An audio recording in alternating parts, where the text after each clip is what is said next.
Hello friends, welcome back our channel Sujana happy home. ఈరోజు ఒక మంచి డివోషనల్ ట్రిప్ వీడియోతో మీ ముందుకైతే వచ్చేసాను. లాస్ట్ వీక్ హాలిడేస్ లో మేమైతే ఒక ట్రిప్ అయితే వేసామన్నమాట. తిరుపతి, శ్రీకాళహస్తి, కాణిపాకం, ఇలా ఇంకా శక్తిపీఠం చాలా ఊర్లు అయితే తిరిగి వచ్చాము. ఆ తిరిగి వచ్చిన ప్లేస్లలో మాకైన ఎక్స్పీరియన్సెస్, ఇంకా పిల్లల్ని తీసుకొని వెళ్ళాం కదా, పడ్డ కష్టాలు, నష్టాలు, మేము చేసిన మిస్టేక్స్ అన్ని ట్రిప్ లో షేర్ చేస్తాను. దీని ద్వారా మీరు ఎక్కడికైనా వెళ్ళినప్పుడు మేము చేసిన మిస్టేక్స్ మీరు చేయకుండా ఉండొచ్చు. వీడియో లాస్ట్ వరకు చూస్తే ఈ రోజు అయితే ఈ వీడియోలో మేము ఫ్రీ టికెట్స్ తీసుకోవడానికి పడ్డ ప్రాబ్లమ్స్, దాంతో పాటు శక్తిపీఠము, కాణిపాకం దర్శనానికి అయితే వెళ్ళాము. ఇవన్నీ ఈ వీడియోలో షేర్ చేస్తాను. సెకండ్ సాటర్డే సండే కలిసి వచ్చింది. అందులో మా నిహారికకి హోమ్ సిక్ హాలిడేస్. మా ఫ్రెండ్ వాళ్ళు కూడా తిరుపతి వెళ్తున్నారు, సో మమ్మల్ని కూడా తీసుకెళ్లారనమాట. ఇప్పుడైతే మేము ఎలా వెళ్ళాము అంటే కార్లో వెళ్ళాము. మా ఇంటి దగ్గర నుంచి శుక్రవారం 8 గంటలకు బయలుదేరి మేము తిరుపతి వెళ్ళేసరికి తెల్లవారుజామున 1:30 అయింది. అక్కడ మేము ఎటువంటి బుకింగ్స్ అనేది ఏం చేసుకోలేదు, ఎందుకంటే అన్ఎక్స్పెక్టెడ్ గా మేము బయలుదేరి వెళ్ళాం కాబట్టి రూమ్స్ కానీ, టికెట్స్ కానీ, దర్శనం టికెట్లు ఏం బుక్ చేసుకోలేదు. డైరెక్ట్ అలా వెళ్ళిపోయాం అనమాట. మేము 1:30 వరకు ఇక్కడికి వచ్చిన తర్వాత మా ఫ్రెండ్స్ ఏంటి అంటే ఇంతకుముందు ఆల్రెడీ చాలా సార్లు వెళ్ళున్నారు కాబట్టి వాళ్ళకు ఎట్లా వెళ్ళాలి, ఏ ప్రాసెస్ ఏంటి, వాళ్ళ గైడెన్స్ మాకు ఉందన్నమాట. ఫస్ట్ అయితే మేము ఆధార్ కార్డు తెచ్చుకున్నాము. ఆధార్ కార్డు మీద ఫ్రీ టికెట్స్ టోకెన్స్ ఇస్తారు. మనం దర్శనానికి వెళ్ళడానికి ఈజీ అవుతుంది.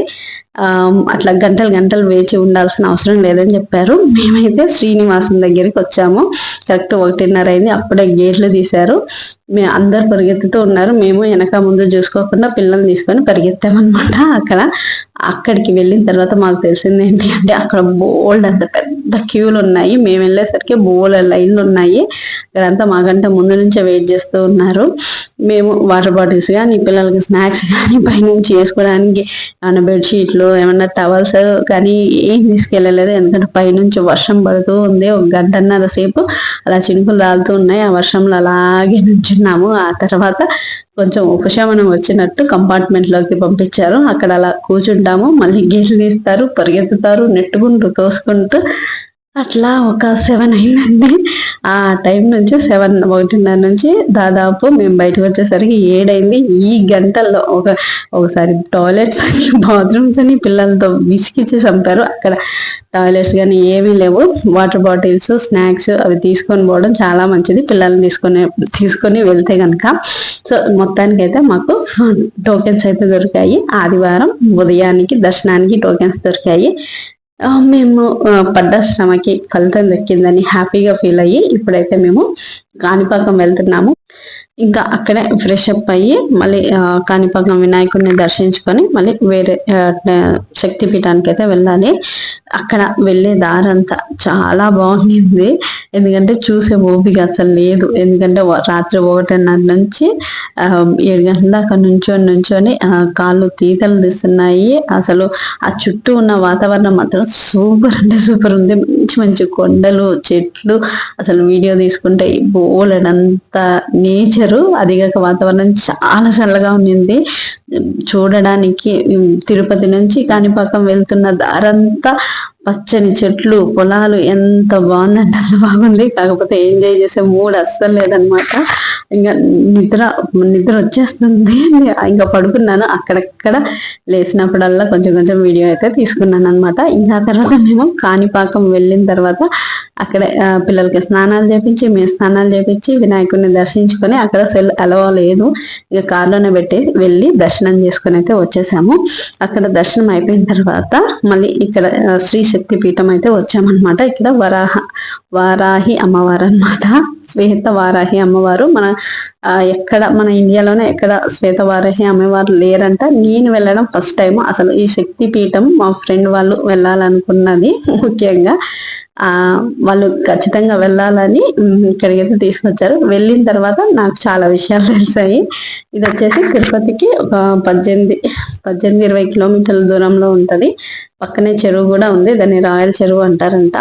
ఇంకా ఇక్కడికి వెళ్ళేసరికి కరెక్ట్ గా 12 అయింది. ఆ టైంలో గుడి అయితే మూసేశారనమాట. మళ్ళీ 3 తర్వాత గుడి ఓపెన్ చేస్తారని చెప్పారు.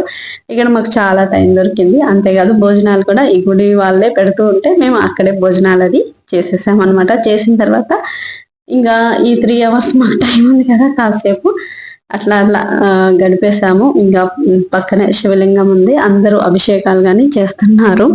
ఇంకా ఈ టెంపుల్ కి చాలా అంటే చాలా విశేషాలు ఉన్నాయి. జనరల్ గా పీఠాధిపతులు మగవారు ఉంటారంట. ఈ పీఠానికి మాత్రం పీఠాధిపతులుగా అంటే రమ్యానంద భారతి గారు అంటే ఆడవారు ఉన్నారు. అంటే మోస్ట్ ఇంపార్టెంట్ ఆడవాళ్ళకి చాలా ఎక్కువగా ఉందన్నమాట. ఎందుకంటే స్త్రీ శక్తికి ప్రతిరూపంగా ఈ టెంపుల్ అయితే ఉంది. సుహాసిని పూజలు కూడా ఇక్కడ స్పెషల్ అంట. అక్కడికి వచ్చిన ఒక భక్తులు అంటే మామూలుగా గుడికి టెంపుల్కి వస్తారు కదా, ఆమె చెప్పింది అనమాట సుహాసిని పూజలు. నేను విన్నాను కానీ దాని గురించి పెద్దగా తెలుసుకోలేదు. ఆమె చెప్పింది మామూలు ఆడవాళ్ళకే అంటే దేవతల్లాగా పూజిస్తారు, సుహాసిని పూజలు ఇక్కడ ఫేమస్ అంట. ఇంకా అలా 3 అయింది. ఇంకా అదే కాకుండా మనం పవన్ కళ్యాణ్ గారు ఉన్నారు కదా, సో వారాహి దీక్ష తీసుకున్నారు కదా, సో ఈ అమ్మవారి దీక్ష అంట. అక్కడికి వెళ్ళాక మా ఫ్రెండ్ చెప్పింది.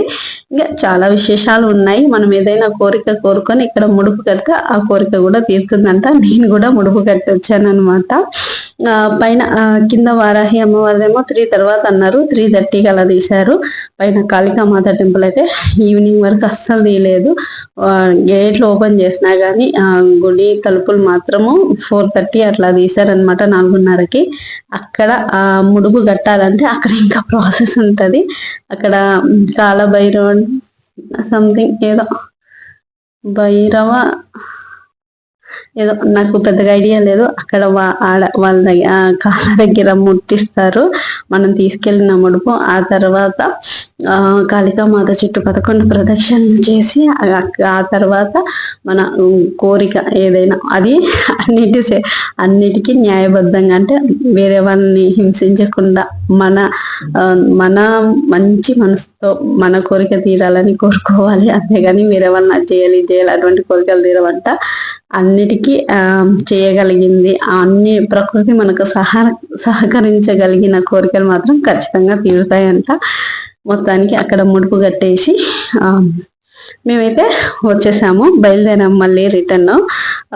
చాలా లేట్ అయింది అక్కడ. ఇంకా చెరువు అవన్నీ వీడియో తీసుకుందాం అనుకున్నా, కాళికామాత టెంపుల్ తీసేసరికి నేను మా ఫ్రెండ్ అక్కడ ముడుపు కడదామని వెయిట్ చేస్తూ ఉన్నాము. ఇంకా వీళ్ళంతా కార్లో కూర్చొని పిల్లలు ఇంకా ఆగరు కదా, ఇంకా లేట్ అయింది అని ఇంకా అట్లా ఉన్నారు. అప్పటికి చాలా లేట్ అయిందిలేండి, 5 దాకా అయింది. ఇంకా మేము ఇంకా హడావుడిగా వెళ్ళేసి ముడుపు కట్టేసి ఇంకా మళ్ళీ రిటర్న్ అయితే బయలుదేరాము. ఇక్కడైతే ఫుల్ అలసిపోయింది జోయిత, ఇంకా పడుకుంది. అంటే రాత్రి నుంచి లైన్ లో నుంచొని సరిగా నిద్ర లేదు, ఏమీ లేదు. ఇంకా ఈ గ్యాప్ లోనే మళ్ళీ మేము నిద్రపోతూ ఉన్నామన్నమాట. అక్కడ నుంచి ఇక్కడికి చేసే జర్నీలో అట్లా ఒక కొనుక్కు తీసి ఆ అలసటను అయితే తీసుకుంటున్నాము. ఇంకా ఇప్పుడైతే మళ్ళీ మేము ఇంకా తిరుపతిలో ఉన్న అమ్మవారి టెంపుల్ కి వెళ్ళాలని వచ్చాము. కాకపోతే అక్కడ ఆ టెంపుల్ కూడా మూసున్నారంట. గుడి తెరిచేసరికి ఇంకా టైం పడుతుంది. ఇంకా తర్వాత అక్కడ పెద్ద క్యూ ఉంది, ఫుల్ రష్ గా ఉన్నారు. ఇంకా అక్కడ క్యూలో నుంచొని మళ్ళీ మనం శ్రీవారి టెంపుల్ కి వెళ్ళాలంటే చాలా కష్టం, పిల్లలతోని పడలేమనేసి. ఎందుకంటే రాత్రి జరిగిన ఎక్స్పీరియన్స్ గుర్తొచ్చి, అంటే మేము నైట్ 11 గంటలకి, అంటే ఉదయం 5 గంటలకి ఇచ్చినా కానీ నైట్ 11 గంటలకే దర్శనానికి వెళ్ళాలని అనుకున్నాం అనమాట. దర్శనానికి వెళ్ళే ప్రాసెస్ లో మాకు అన్నమయ్య సినిమా గుర్తొచ్చింది. అది ఏందని తెలుసుకోవాలంటే నెక్స్ట్ వీడియో చూడాల్సిందే అనమాట. ఇంకా ఈ టెంపుల్ కి అమ్మవారి టెంపుల్ తిరుచాన అమ్మవారు అనుకుంటా. ఆ టెంపుల్ దగ్గర ఇంకా షాపింగ్ ఏరియా ఉంటుంది కదా. ఇంకా నిన్న రాత్రి నుంచి మేము ఎక్కడ దిగి కొంచెం రిలాక్స్డ్ గా ఉండింది లేదు. అందుకని ఇక్కడ కొంచెం సేపు అలా తిరిగేసి ఇక్కడ నేనైతే ఏం కొనలేదు. పిల్లలు అన్ని చూస్తున్నారు, పిల్లలు కానీ కొనలేదు. తినడానికి కొన్నామన్నమాట, స్వీట్ కార్న్, బొరుగులు మిక్చరు ఇలాంటివి. ఇక్కడ తిరుపతిలో అన్ని మంచిగా వాష్రూమ్స్ ఎక్కడికక్కడ. పిల్లలు అయితే విసిగిచ్చే పని లేదబ్బా, ఇక్కడ నుంచి మంచిగా ఉండింది. ఆ రాత్రి ఎక్స్పీరియన్స్ ఒకటి బ్యాడ్ ఎక్స్పీరియన్స్, ఇంకా కొన్ని ఉన్నాయి, అవి ముందు షేర్ చేస్తూ ఉంటాను. మన లైఫ్ లో గుర్తుపెట్టుకోవాల్సిన మెమరీస్ లో చాలా ఉంటాయి కదా, అందులో ఈ ట్రిప్ ఒకటి. ఈ ట్రిప్ లో ఇంకొకటి గుర్తుపెట్టుకోవాలి, అది ఏంటి అంటే ఇక్కడ ఒక తాగిన టీ అన్నమాట. ఎందుకంటే మార్నింగ్ నుంచి అసలు టీయే తాగలేదు. అంటే నాలుక పీగుతుంది. అలవాటైన ప్రాణం ఎట్లా ఉంటది అట్లా ఉంది నాకు మా ఫ్రెండ్‌కి. ఎక్కడైనా ఆగితే టీ తాగాలి అనుకున్నాము. ఇక్కడ మంచిగా రిలాక్స్డ్ గా ఉంది, కొంచెం ఫ్రీగా ఉంది. పిల్లలు మంచిగా దిగి వాళ్ళకి కావాల్సినవి కొనుక్కొని తింటున్నారు. వాళ్ళు చూడడానికి గానే బొమ్మలు, చిన్న చిన్న పుడ్డీలు అన్ని వెరైటీగా ఉంది. వాళ్ళు కూడా ఆనందంగా ఉన్నారు. ఈ ఆనందంలో మేము కూడా టీ తాగాలని డిసైడ్ అయ్యామన్నమాట. ఒక టీ స్టాల్ దగ్గర చాలా మంది కుప్పలు దెబ్బలుగా జనాలు ఉంటే ఇదేదో బాగుంటుంది లాగా ఉంది అనేసి వెళ్ళాము. అక్కడ టీ ఇచ్చారు. ఇచ్చిన తర్వాత చూసిన తర్వాత వేడి నీళ్ళలో కలర్ వేసి ఇచ్చినట్టు ఉంది. మా అసలు మీద నీళ్లు చల్లితే ఎట్లా ఉంటది అట్లా ఉందన్నమాట ఎక్స్పీరియన్స్. అదొక వరస్ట్ ఎక్స్పీరియన్స్ లైఫ్ లో. ఎందుకంటే అసలు నిజంగా తాగాలన్న అంటే ఆ క్రేవింగ్ అయితే చాలా ఎక్కువగా ఉండింది టీ మీద. తాగిన తర్వాత చచ్చిపోయింది అనమాట. ఇంకా మళ్ళీ వేరే దగ్గరికి వెళ్ళే దారిలో తాగినట్టున్నాము. అక్కడ మాత్రం బాగుండింది.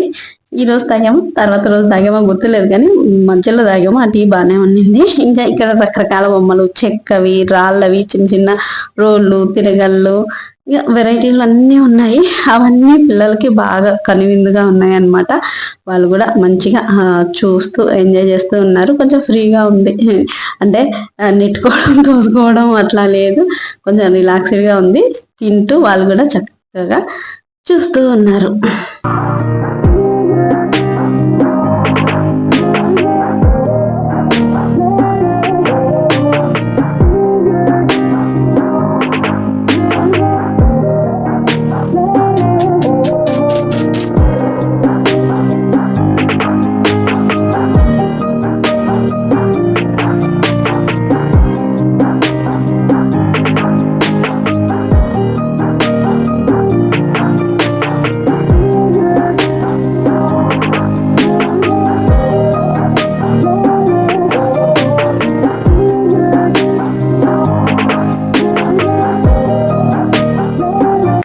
ఇంతే ఫ్రెండ్స్, ఈరోజు ఈ వీడియో ఇక్కడితో ఎండ్ చేస్తున్నాను. మేము సాటర్డే ఈవినింగ్ వరకు గడిపింది ఇదన్నమాట. ఆ తర్వాత తిరుపతి దర్శనానికి వెళ్ళాము. అక్కడ కొన్ని ఎక్స్పీరియన్సెస్ మాకైతే అయ్యాయి. అవన్నీ నెక్స్ట్ వీడియోలో షేర్ చేస్తాను. ఇక్కడైతే పిల్లలు ఆనందంగా, ఆశ్చర్యంగా వాళ్ళకి ఏమేమి కొనాలి అని ముందే డిసైడ్ చేసుకుంటూ మాట్లాడుకుంటూ ఉన్నారు. మళ్ళీ ఇంకొక వీడియోలో మళ్ళీ కలుద్దాం. Until then bye. Thank you for watching. అంతేకాదు మన ఛానల్ని సబ్స్క్రైబ్ చేసుకోకపోతే సబ్స్క్రైబ్ చేసుకోండి. నచ్చితే లైక్ చేయండి, షేర్ చేయండి, కామెంట్ చేయండి. మళ్ళీ రేపు కలుద్దాం.